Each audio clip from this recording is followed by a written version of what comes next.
Welcome guys! Just me!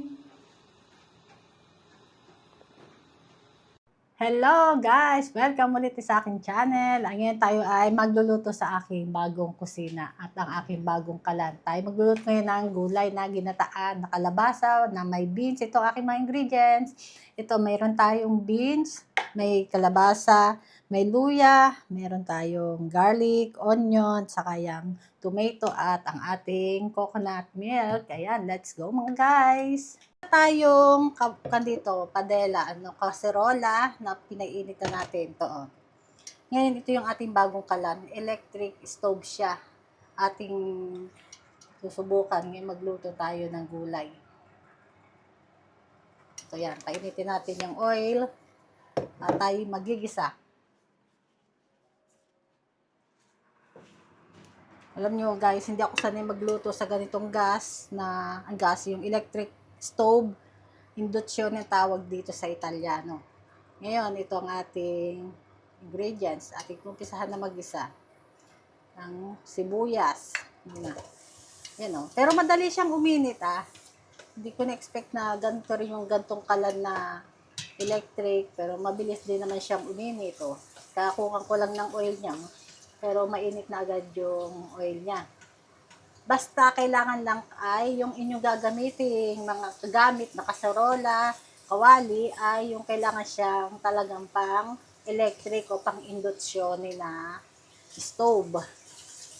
Dahil kung hindi siya adata, yung hindi siya talagang tamang gagamitin nyo, hindi siya iinit yung inyong kawali o kaya kaserola kapag hindi siya pang tamang gamit.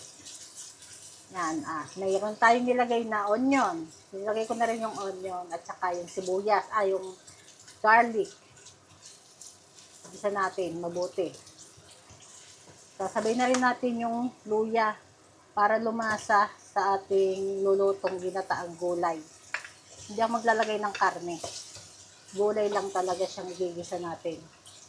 Kasi meron naman tayong separate na ulam na karne. Yan. Simpleng luto lang to, Pilipino gulay, Pilipinong luto, ginataan, ang favorite ng Pilipino rin. Siyempre, pag ginataan, talagang masarap. Yan, sibuyas at tapos noon, napula na, lagay na natin yung ating tomato. Gigisa din natin siyang mabuti. Ito guys, tingnan nyo, itong kala natin. Meron ditong patayan off, at saka ito yung 4 na klase siyang kalan. No? Ngayon, ito yung ginagamit ko. Pag pinindot ko to, ibahin natin yung temperature, ating paatataasin. Yan, diba? Tapos i-on ulit, mag-i-start na siya ganyan. Ito yung pampalit ng temperature ng kalan. Touch screen siya. Detach siya.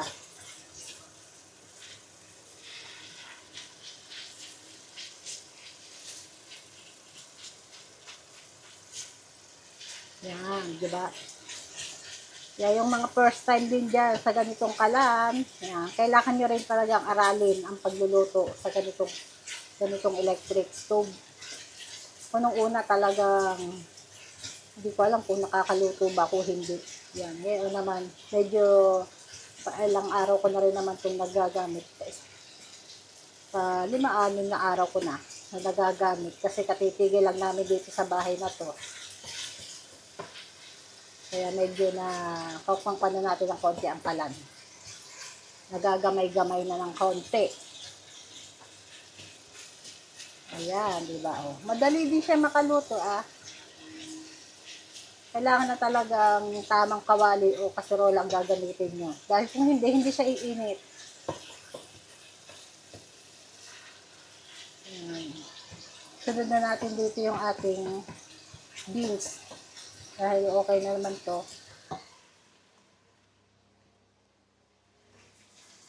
Ayan. Sasabay natin. Nahugasan ko na to. Ang ating gulay.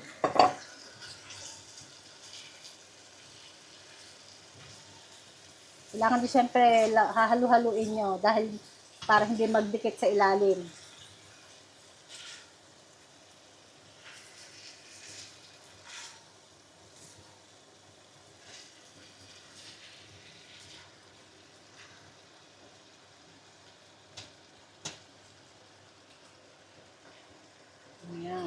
Takpan lang natin. Mamaya uli natin yung titimplahan. Eto, tingnan natin, nakahaluin natin at atin din titimplahan. Ito, yan, di ba? Madali lang makaluto din dito. Titimplahan na natin ng mga pampalasa. So, meron tayong nor vegetable flavor to, yung ating parang sa ating ginagamit na magic sarap. Ito yon ay ganito, vegetable flavor siya. Tapos, lagyan din natin ng salt, saka ang paminta. At lalagyan na rin natin ng konting tubig. Kasi wala naman tayong unang gata kasi gamit natin ay nasa lata. Kaya tubig na lang muna pampalambot. Mamaya natin lalagay ang gata. Para may sabaw naman tayo. Yan. Siguro mga 1 baso yan. Ang akin nilagay. Tapos lalagyan natin mamaya ng ating coconut milk. Yan. Atin ulit tatakpan at antayin natin kumulo. Ito guys, after natin mapalambot yung ating beans, ay lalagyan na natin ang kalabasa. Lalagyan natin ang kalabasa. Malinis na rin yan. Yan ay ginataang kalabasa.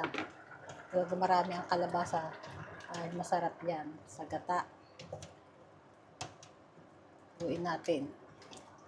Yung kanina nilagay kong asin at mga pampalasa, hindi ko pa ulit siya nadadagdagan. Tikman na lang natin mamaya kapag paluto na to kung kulang sa lasa. Luin natin mabuti.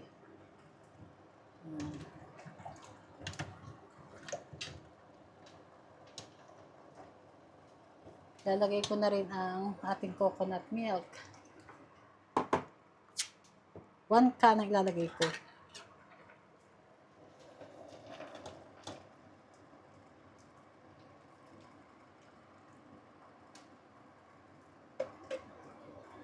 Atin din niyang tatakluban para palambutin naman natin yung kalabasa.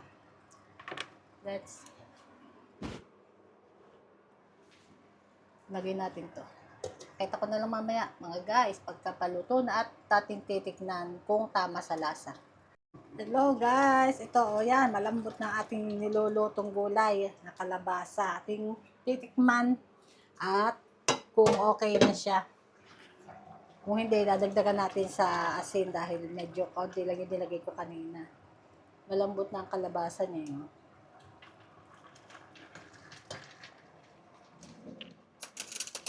Tikman natin guys.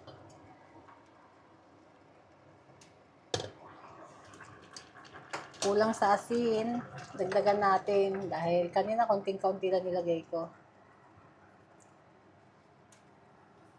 At saka konti nitong nor powder, dado ang tawag sa Italiano. Ang pampalasa yan, masarap. Luto na to guys. Kulang lang talaga sa konting lasa niya. Yan. Ang ating gulay na kalabasa na may beans na ginataan. Nilagyan natin nga ng kamatis. Ginisa natin kanina. Yan, malambot na. Ito ay ready na to serve mga guys. Yan, ang ating gulay for today. Filipino food na ginataan. Ang sarap niya. Ayan mga guys, tayo ay magpapaalam na sa ating pagluluto at tayo nakaluto na. Ayan mga guys, mga viewers, mga subscriber nga pala. Thank you so much sa inyong lahat sa panonood at sa mga hindi pa po nakaka-subscribe yan. Please subscribe sa aking channel, Jasmine, and thank you for watching.